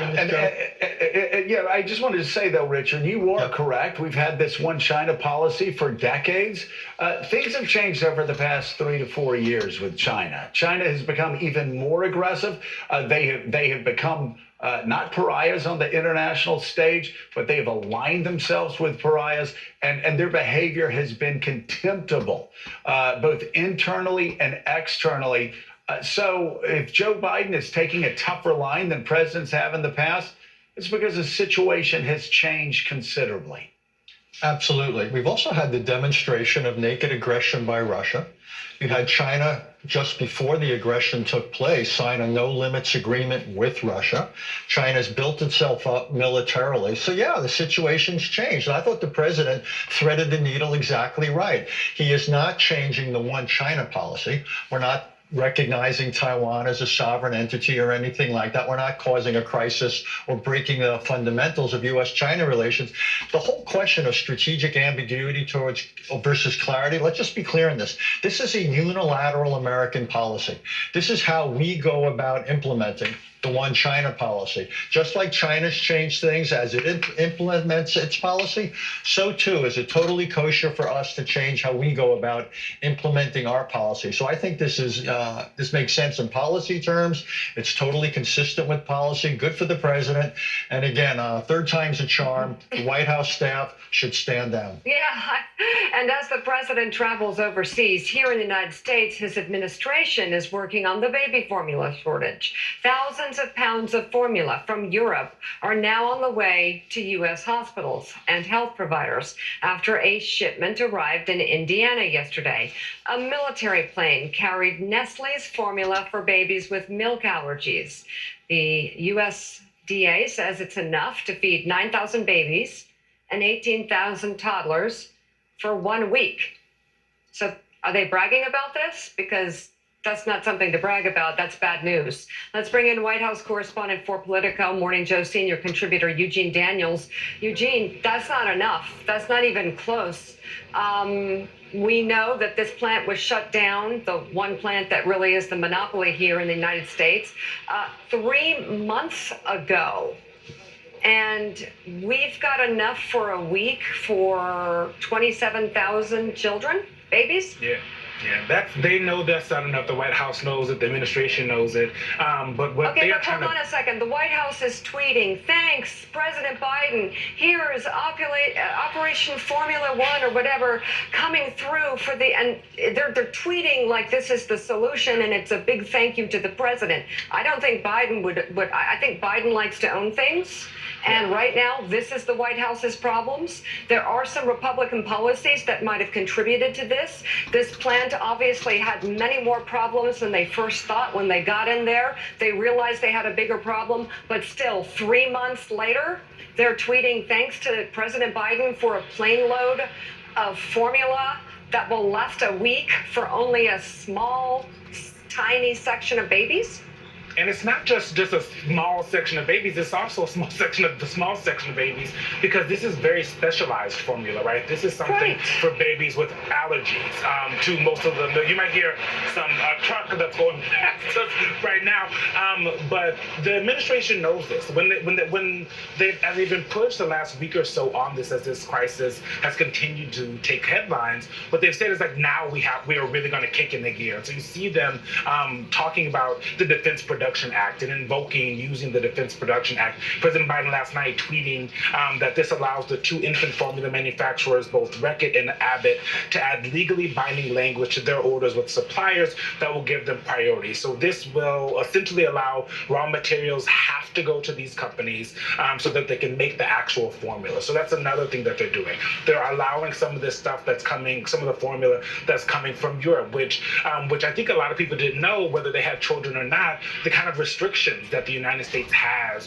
when it comes to baby formula, right? Almost none is imported to the United States from other countries. And so that has created, like you said, this monopoly of about 4 companies who own most of the United States when it comes to formula. So they're shipping in this European formula. They've also said that that's going to continue. We're going to see another shipment later this week. Secretary Vilsack of the USDA, he went and saw and talked to reporters when we saw that shipment come in. And so the administration knows they have a problem. It's also a messaging problem. So they're talking about being more out front on this, but it's also unclear at this point what the White House and even what Congress can actually do on this issue. And so as they move forward, some other questions that they have is... And there's no doubt it's being handled the best way it can be handled.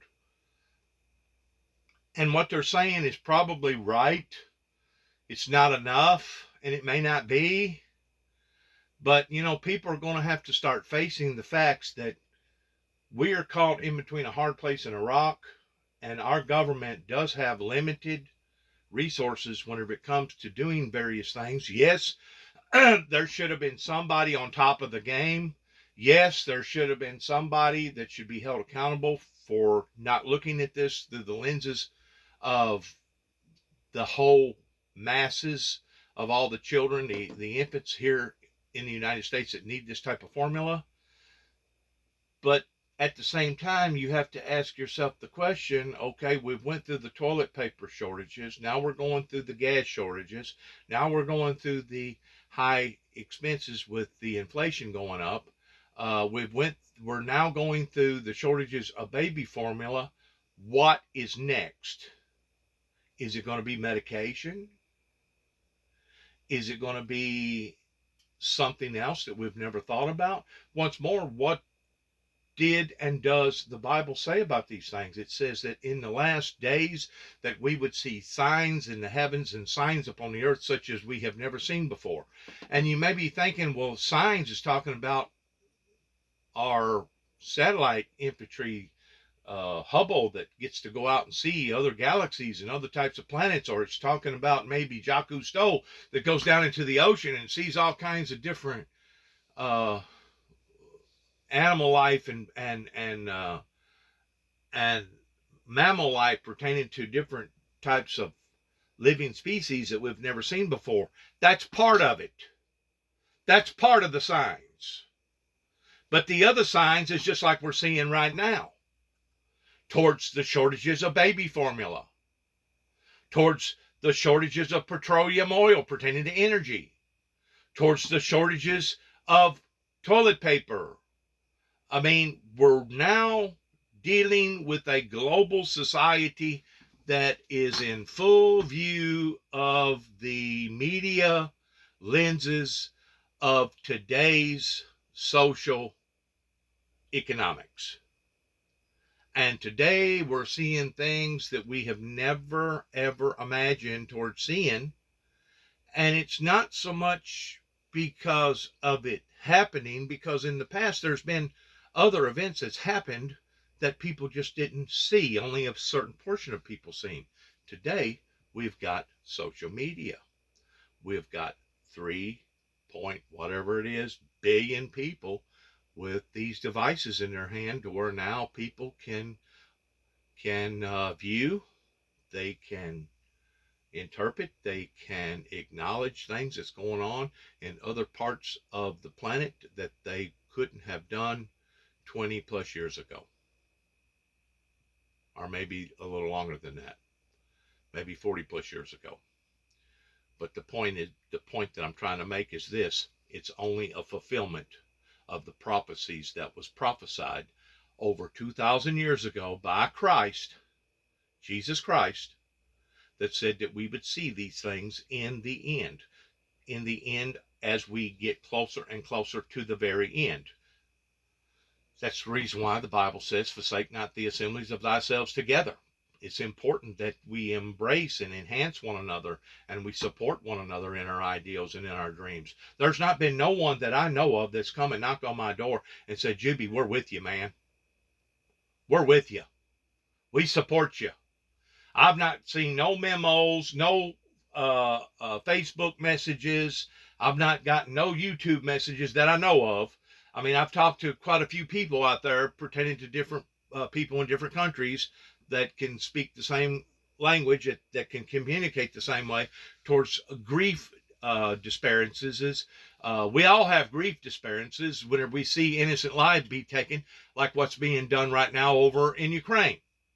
Just like whenever we discuss our grief disparities in regards towards these whores out here that want to purposely kill innocent children, and rather than them to be responsible towards getting the right type of stuff done to them, or taking the right stuff to prevent pregnancies, they just go ahead and have 3 or 4 abortions a year. Because they're slipping around. They're having all these orgies. They're jumping from one man to another man, or one person to another person. It's absolutely asinizing in what we're seeing and how that we're seeing it, because of the lack of leadership that has now surfaced to the surface, that we're seeing the lack thereof just within the past 3 months, since February. I mean, we started seeing bits and pieces of it during COVID. You know, we're to wear the mask. No, we're not to wear the mask. Oh, we can't agree towards everybody wearing a mask. We're going to take the shot. We're going to take the pandemic shot. No, we're not going to take it because it's been altered, because it's got this in it, because it's got that in it. Oh, the government's trying to spy on us. Oh, the government's trying to change our DNA. Oh, this is going on. All that's going on. All this confusion. Hello? Is that in which what Satan has masterminded? And if we don't graduate from this, it's only going to intensify, and I guarantee you, become even that much more chaotic. And that's exactly what Satan wants. He's out to kill, steal, and destroy. He's the author of confusion. And it all goes back to what I talk about again and again and again, towards the perpetrators. That should be looked upon as being their faults is not the perpetrators of today. Yeah, they're perpetrators. Oh yeah, they've lacked in their abilities towards leadership. Oh yeah, they've their inabilities to not protect us from either hackers or from gun shooters or drugs hitting our streets. Yeah, these are all facts. But where did it begin at? Where is the core of origin? It began right here in Northwest Tennessee. A matter of fact, it began right here, literally right here where I'm sitting right now, even though I'm in an RV trailer that sits over a pole barn to protect it from the elements. My grandmother's house was right here. Okay. I think I'm probably down on the lower end, to where whenever I was doing all my fasting and praying and researching all my material that I had written, because of my bad penmanship and my bad spelling, towards converting all that material from paper form over to audio form, it began right here within a 10 to 15 feet area that I done all my work, and the Lord himself that was there with me in spirit, pertaining to the Holy Spirit. Did I see the Lord? I've seen images or where it looks like just kind of I don't know if you'd call it a haze, or if you'd call it maybe a brief outline. I knew that I was in the presence of the Lord.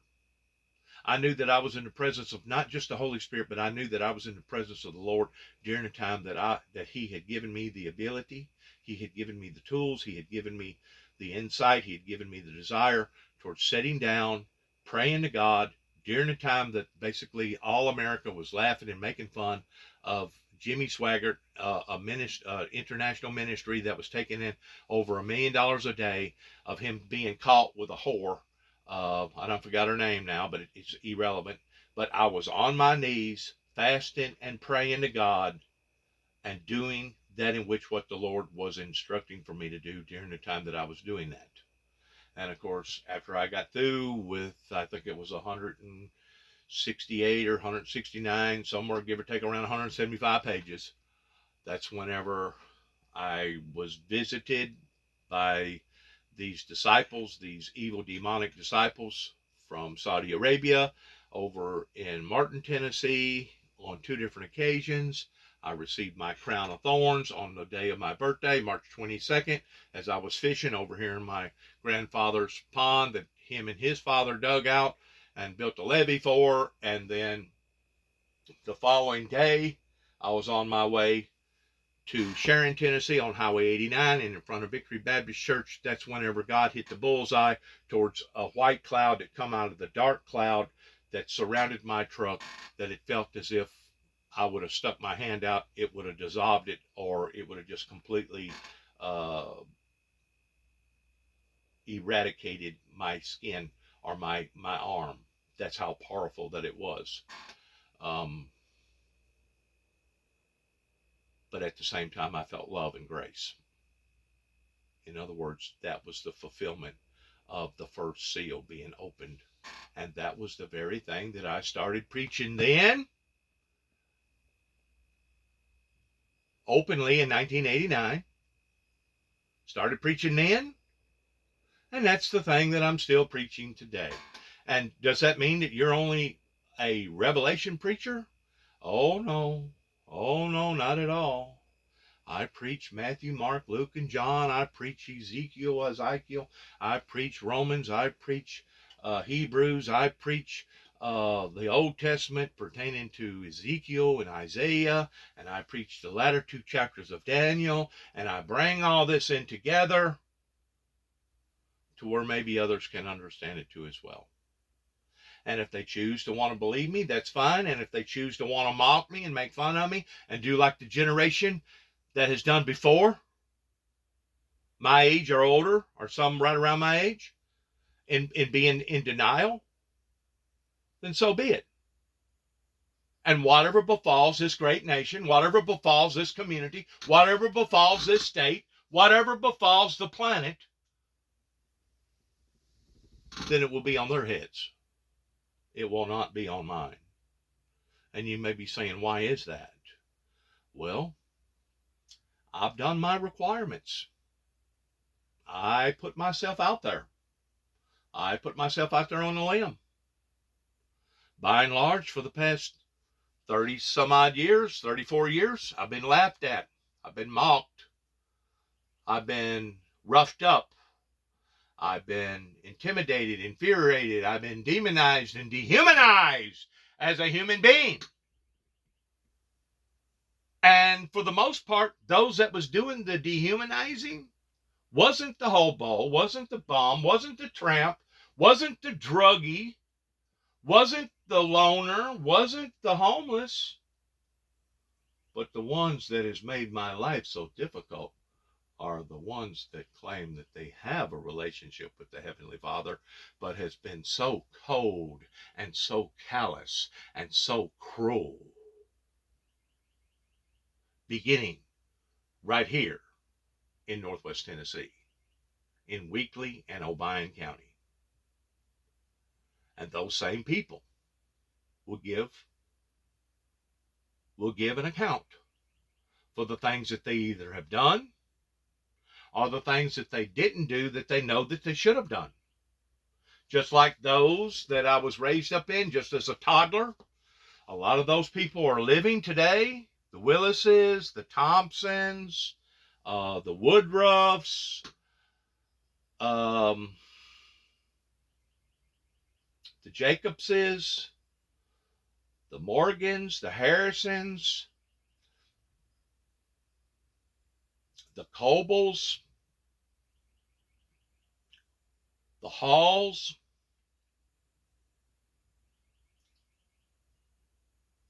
Those that I was raised up with that know the aggressions, including the Stones, including the Whites, and including the Coopers, including the Robinsons, including the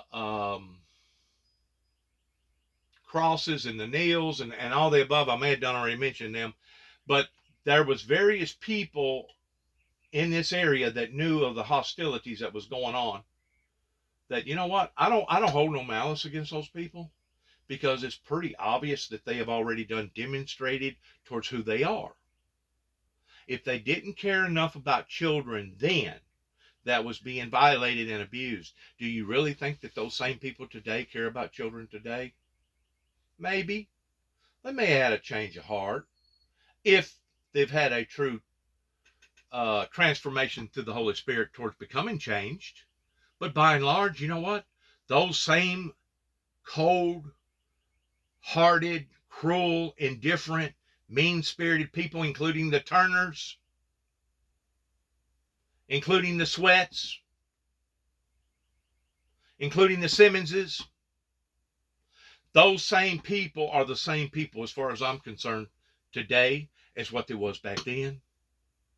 Because if they knowed about the aggressions that was happening out here at 291 Thompson Road, zip code 38255 in Sharon, Tennessee, here at this particular area that was going on since I've come back here in 2014, if they knowed about those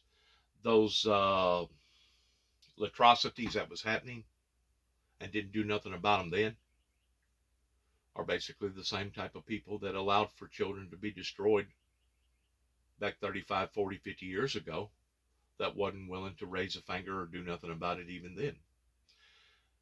You know, they had a disturbance over in Obion County, and I'm not going to mention no names or where the information come from, but basically the TVI got called, the drug enforcement people got called out here because of a major incident that had happened out here within about a mile and a half from where I live. And you know what his remarks was? His remarks was, according to the individual that I spoke to, that 25 years ago, if they would have called the law over the same event that happened just recently, the law never would have showed up.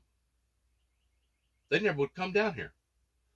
We're in the armpit of Weakley County and Obion County, and they kind of both merge right here at Sidonia, Beach Ridge, Hopin, the lower part of Obion, Gibson County is just right up the river here.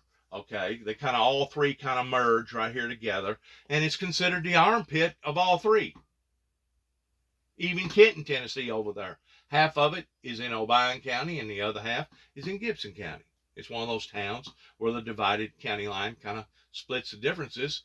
But the officer that attended that affair, I don't know who the officer was, and I don't know exactly when this happened, but it was recent, within the past 2 years, or year or so, told those same people that called, that engaged in that event. I think there was some shots being fired. I think somebody had taken the automobile and turned it sideways towards making a barrier to prevent from the other person of going around on the road, created a barrier. That same officer said that 25 years ago or 20 years ago, if that would have been called of that same event, there wouldn't have been no law out here. And you know what? He was right. 25 years ago, there wouldn't have been no law come out here. And I think that was one of the puzzling things in 2014 that was really being mind-blowing to a great deal of people pertaining to the sheriff's office here in Weakley County, that who in the world would call upon the police department in this part of the area which is within about a mile or a half a mile of the county line, have contacted the sheriff's department sometimes once a week. Sometimes I've seen as many officers as 7. I've seen as many as 5 cars out here, 7 or 8 officers out here trying to resolve the problems that was going on out here. And this happened month after month after month after month after month. You go to court, you hire attorneys, you go before the judge, you try to get stuff done, and you still don't get nothing done. In the meantime, it's costing the taxpayers rubber on automobile tires. It's wearing out vehicles. It's costing officer time towards somebody paying for officers to come out here and engage in these calls. It's just costing the department all the way around, because during the time that these officers are out here, that was called upon once a month for about 3 years solid, every time that they was out here, they could have been actually doing something else up the road in one of these other towns towards preventing somebody else from being harmed or something else from going on. And I think it was mind-blowing to the people in Dresden, Tennessee, pertaining to Mike Wilson, that's the sheriff, that hasn't been sheriffing this area or governing this area since day one. A matter of fact, if anything, this area become worse than what it was whenever I left long about 1990 is whenever I basically left this area. I left the scene, went somewhere else, got my life involved, stayed a while in Dresden, stayed a while in Milan, Tennessee, stayed 10 years in Jackson, Tennessee, stayed 2 or 3 years in Lexington, Tennessee. You know, I drifted around from coast to coast for 7 or 8 years, and now I finally come back. And whenever I come back, the drug-induced community is actually worse today than what it was whenever I left 30 years ago. But yet and all, the same sheriff that was elected then, that's now been elected 9 different times, is still sheriff. Oh, he may be sheriffing up there in Dresden, or around Dresden, or Latham, Tennessee, or Gleason, Tennessee, or Greenfield, Tennessee, or Martin, Tennessee. He may have been sheriffing out there in Sharon, Tennessee, but he for daggum sure wasn't having no sheriffing out here in Sidonia and Hopin and Beech Ridge, Tennessee. It was a wild, wild west show that I walked into at the year 2014 whenever I come back here. And it had become 1,000 million zillion times even worse, because up the road, less than a quarter of a mile from here, the way the crow flies, who would have ever thought the occultists, the Wiccans, would have moved in, built them a palace or a castle over here that basically sits in a circle and hums and prays to the peacocks and prays to the owls and prays to crystals. They pray to everything but the Creator. They pray to the creation, but they don't pray to the Creator. That basically practices witchcraft and spells and stuff like that. Who would have ever thought that they would have moved in down here? Well, why wouldn't they have moved in down here? If you have a group of society around here that claims to be Christians but are not, why wouldn't they have moved in right here in behind their back door? They know that there wasn't going to be no resistance. They know that they would have been welcomed with open arms. Come on, the more the merrier. Y'all want to sit around and dress up as witches and warlocks and pray to the peacocks and the owls and the crystals? The more the merrier.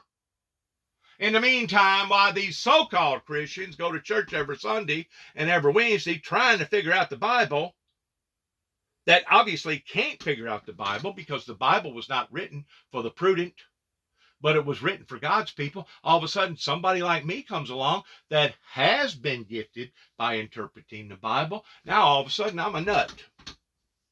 Now, all of a sudden, I'm a madman. Now, all of a sudden, I'm the devil worshiper. Now, all of a sudden, I'm the individual that's the monster. In the meantime, we see the fruits of the monstrous that's went on for the past 30 plus years towards this country. Instead of it getting better, it's gotten worse. Instead of this community getting better, it got worse. Instead of Weakley County getting better, it got worse. Instead of Obion County getting better, it got worse. Whose fault was that? Was that the messenger's fault? You know, you just can't wave a twan over America and say, peace, be still. And all of a sudden, everybody's going to start living a life of utopia. It takes a certain requirement out of others to do this. And to talk the talk is one thing, but to walk the walk is something totally different. And that's the point that I was trying to make here in closing. I want to end by saying we love you. We don't hold no malice feelings against nobody. The truth is the truth. If the shoe fits, as my grandmother used to say, if the shoe fits, wear it. If you can dish it out, you ought to be willing to take it. You know, we want to say we love you in the Lord. We're hoping that you'll pray for us. To me, today, this show was a very, very good show. May have been one of the importantest that she's ever performed, pertaining to getting down to the bare roots of things and what not only the Americans are facing, but the world. And I want to say thank you to this particular show that allowed for me to streamline during this time, and to say that good luck and God bless America and God bless America's endeavors. And hopefully this will be a time of awakening, not just for a few, but for many. And hopefully we will see that revival. Hopefully we will see that peace and utopia that's been promised by the Bible to occur before the opening of that second seal. Thanks again, and good luck, and shalom. See ya. Happy Memorial Day.